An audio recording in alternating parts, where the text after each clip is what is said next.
دیکھیے میں دیکھ رہا تھا کہ اس نے کسی پریس کانفرنس میں یہ بات کہی ہے. ہوا یہ ہے اصل میں کہ ٹرمپ نے بعض جگہوں پر اظہار کیا ہے کہ یورپی یونین اور نیٹو کو چاہیے کہ وہ امریکہ کی مدد کرے، اس لیے کہ جو آئل یہاں سے جاتا ہے وہ یورپین ممالک کے لیے جاتا ہے اور امریکہ کی وہ اس میں کوئی دلچسپی نہیں ہے. اگر نہ بھی جائے، بند بھی رہے، تو امریکہ کو کوئی ضرر نہیں ملے گا. لہٰذا جن لوگوں کو ضرر ہو رہا ہے، جن ملکوں کو ضرر ہو رہا ہے، ان کی یہ ذمہ داری ہے کہ وہ آئیں اور اسٹریٹ آف ہارمز کو، اپنا ہارمز کو کھولیں. یا حد اقل وہ امریکہ کی مدد کریں. حد اقل اتنی سی بات ہے. اسی کے تسلسل میں ہیکسٹ نے کہا ہے کہ ایران کے پاس تو لانگ رینج میزائلز ہیں اور اب ایسے میزائلز ہیں، اس کا یہ ادعا ہے، ایسے میزائلز ہیں جو یورپ تک پہنچتے ہیں.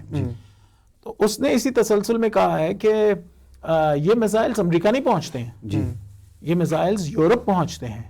تو اب اگر امریکہ اس جنگ کو لڑ رہا ہے تو یورپ اگر اپنے آپ کو ان میزائل سے محفوظ رکھنا چاہتا ہے تو انہیں چاہیے کہ امریکہ کی مدد کریں. لیکن ایک مرتبہ پھر جھوٹ کے پاؤں نہیں ہوتے نا. بالکل. سوال یہاں پر یہ اٹھتا ہے کہ آپ نے جنگ تو یہ کہہ کے شروع کی تھی کہ اگر ہم جنگ نہ کرتے تو ایران امریکہ پر حملہ کر دیتا، امریکہ میں حملہ کر دیتا، یعنی میزائلز مارتا امریکہ. تو اگر ایران کے پاس اتنے لانگ رینج میزائلز ہیں ہی نہیں تو وہ ادعا اس کا مطلب ہے جھوٹ تھا.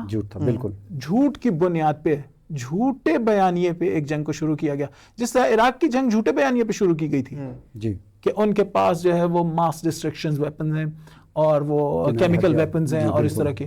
اور اس جھوٹے بیانیے کی بنیاد پہ انہوں نے 1.5 ملین سے زیادہ لوگ، 15 لاکھ سے زیادہ لوگ شہید کر دیے، بے گناہ لوگوں کو قتل عام کیا. تو ایک مرتبہ پھر جھوٹ بول کے ایک جنگ کا آغاز کیا گیا جس میں ہزاروں لوگ ابھی تک شہید ہو چکے ہیں، معصوم، بہت سے معصوم لوگ اس وقت تک شہید ہو چکے ہیں.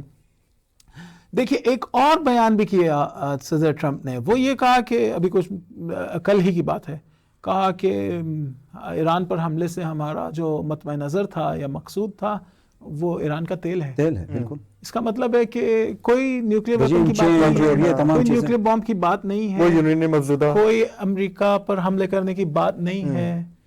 حتی رژیم چینج بھی اگر وہ مقصود تھا بھی تو وہ اس لیے کہ رژیم چینج کرنے کے بعد اپنی مرضی کا بندہ لا کے بٹھایا جائے تاکہ تیل جو ہے نا جو ان کو تیل تک دسترس دے دے. جو ایران کے پاس تیل ہے، آئل ہے، وہ امریکہ کے اختیار میں دے دے، جیسا کہ وینزویلا میں کیا گیا. بالکل اسی طرح سے. تو اس کا مطلب یہ ہے کہ سارا کام، یہ جتنا کچھ ہوا ہے، یہ سارے کا سارا جھوٹ پہ کھڑا ہوا ہے.